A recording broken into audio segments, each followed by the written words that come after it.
ഈശോ പഠിപ്പിക്കുന്ന നമ്മൾ കാണുന്നുണ്ട്. യോഹന്നാൻ സുവിശേഷത്തിൽ ആവർത്തിച്ച് 16-ാം അധ്യായത്തിന്റെ പീലിപ്പോസ് ഇങ്ങനെ അന്ത്യത്താഴ വേളയിൽ പിതാവിനെ കാണിച്ചതാ എന്ന് പറയുമ്പോൾ ഈശോ പറയും, പീലിപ്പോസ് എന്തായി പറയും, ഞാൻ ഈ പറയുന്നതൊന്നും തനിച്ചല്ല, എന്നെ കാണുന്ന പിതാവിനെ കാണുന്നത് പിതാവ് എന്നിൽ വസിച്ചുകൊണ്ട് തന്റെ വാക്കുകൾ പറയുന്നതാണ്, തന്റെ പ്രവൃത്തികൾ ചെയ്യുന്നതാണ്.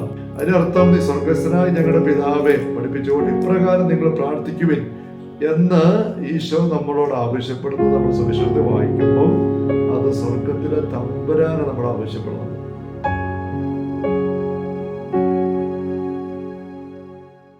ഈശോ മിശിഹായ്ക്ക് സ്തുതിയായിരിക്കട്ടെ. നിങ്ങൾ ഇപ്രകാരം പ്രാർത്ഥിക്കുക എന്ന പൊതുശീർഷകത്തിലുള്ള വചന വിചിന്തന പരമ്പരയുടെ 5ാമത്തെ സെഷനിലേക്ക് ഈശോയുടെ നാമത്തിൽ ഹൃദ്യമായ സ്വാഗതം. Hallelujah, hallelujah, hallelujah. സ്നേഹമുള്ള സഹോദരങ്ങളെ, നിങ്ങൾ ഇപ്രകാരം പ്രാർത്ഥിക്കണമെന്ന് പറഞ്ഞുകൊണ്ട് ഈശോ പഠിപ്പിച്ച കർത്തൃ പ്രാർത്ഥന സ്വർഗസ്ഥനായ ഞങ്ങളുടെ പിതാവേ, നമ്മൾ ഒരുപാട് ചൊല്ലി പ്രാർത്ഥിക്കുന്ന പ്രാർത്ഥനയാണത്.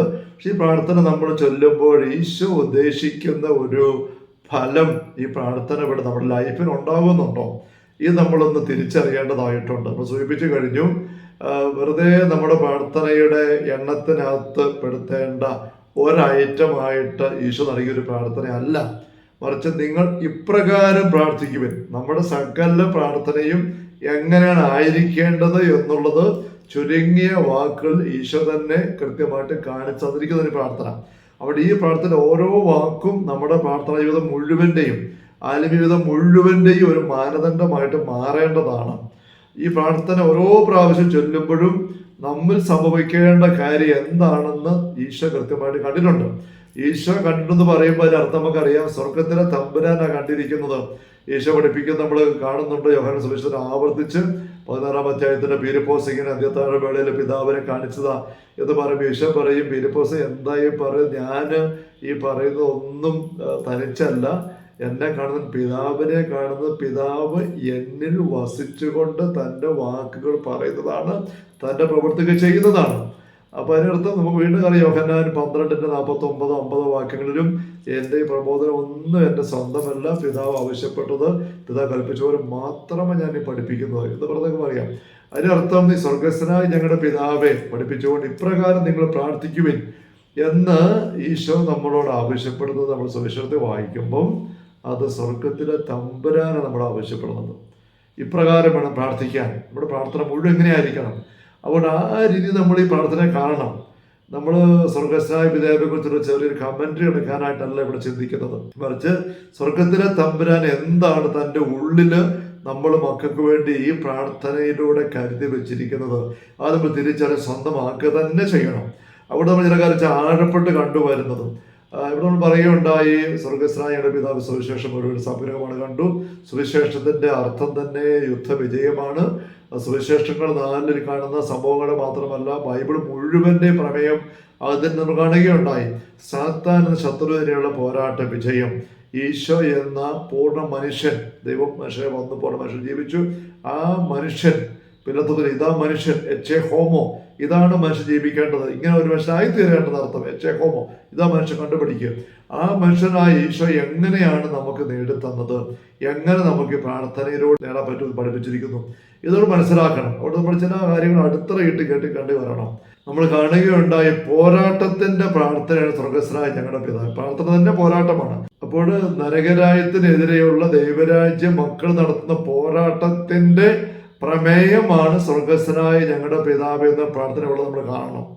ദൈവരാജ്യം, നരകരാജ്യം, ഈ ആശയങ്ങളെക്കുറിച്ചും നമ്മളൊന്ന് തിരിയണം. കാരണം അങ്ങയുടെ രാജ്യം വരണമേ എന്നാണല്ലോ ഈശോ പറഞ്ഞ് പഠിപ്പിക്കുന്നത്. അപ്പം ഈ പ്രമേയം സുവിശേഷത്തിന് ബൈബിളിൽ എന്തുമാത്രം ആഴപ്പെട്ട് നിൽക്കുന്നതാണ്. ഈശോയുടെ പ്രമേയം മുഴുവനും ദൈവരാജ്യമായിട്ട് ബന്ധപ്പെട്ടതായി നമുക്ക് കാണാനായിട്ട് പറ്റും. സഭയുടെ മതബോധന ഗ്രന്ഥത്തിൽ 550-ാമത്തെ നമ്പറിൽ പഠിപ്പിക്കുന്ന നമ്മൾ വായിക്കുന്നുണ്ട്, ദൈവരാജ്യത്തിന്റെ ആഗമനം പിശാചിന്റെ രാജ്യത്തിന്റെ പരാജയമാണ്. നേരെ ബന്ധിപ്പിച്ചിരിക്കുക. പിശാചിന്റെ രാജ്യത്തിന്, നരകരാജ്യത്തിന്റെ പരാജയമാണ്. ദൈവാത്മാവിനെ കൊണ്ടാണ് ഞാൻ പിശാചുക്കളെ ബഹിഷ്കരിക്കുന്നത്, ദൈവരാജ്യം നിങ്ങൾ വന്നു കഴിഞ്ഞിരിക്കുന്നു എന്ന് പറഞ്ഞിരിക്കുകയാണ്. അപ്പൊ CCC കൃത്യം പഠിപ്പിക്കുകയാണിത്.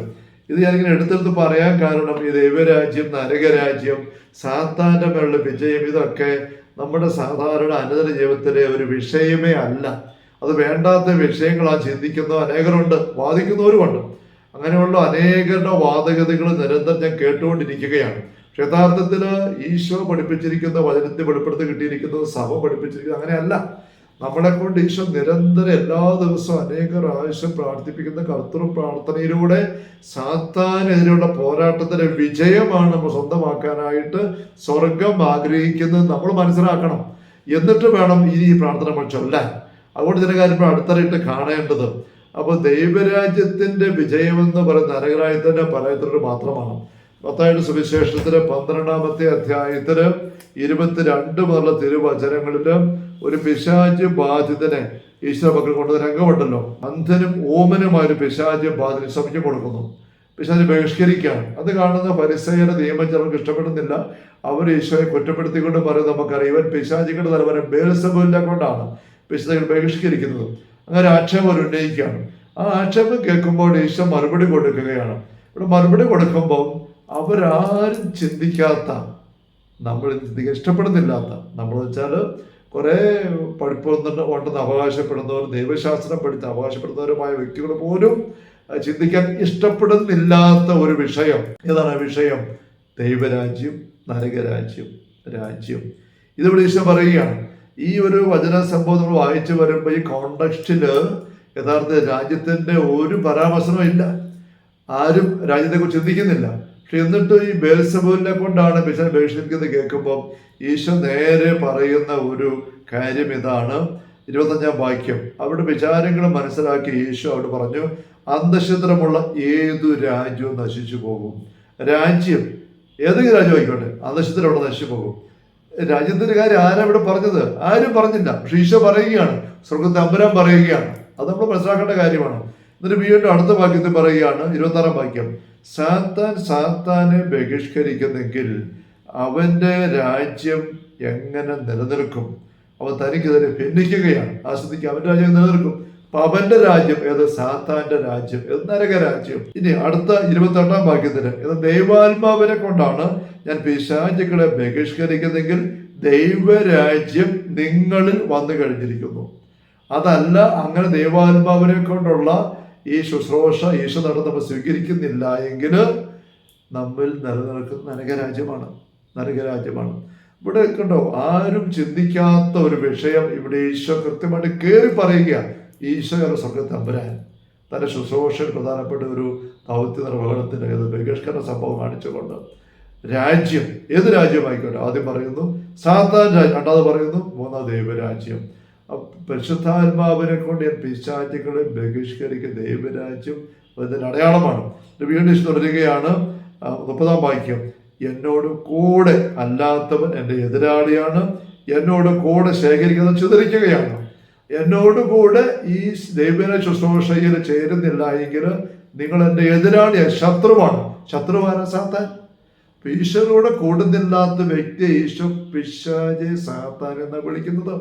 യോഹന്നാന്റെ സുവിശേഷം 6-ാമത്തെ അധ്യായത്തില് 60 മുതലുള്ള വാക്യങ്ങളില് 70 വരെ വാക്യങ്ങളാണ്, 60-70 വരെ വാക്യങ്ങളില് ഈശോ ഇങ്ങനെ ജീവന്റെ അപ്പം സ്വർഗത്തിൽ ഞാനാണെന്ന് പറഞ്ഞ് പഠിപ്പിക്കുന്ന ഭാഗമാണല്ലോ കപർന്നൗമിലും സിനഗോഗിലും.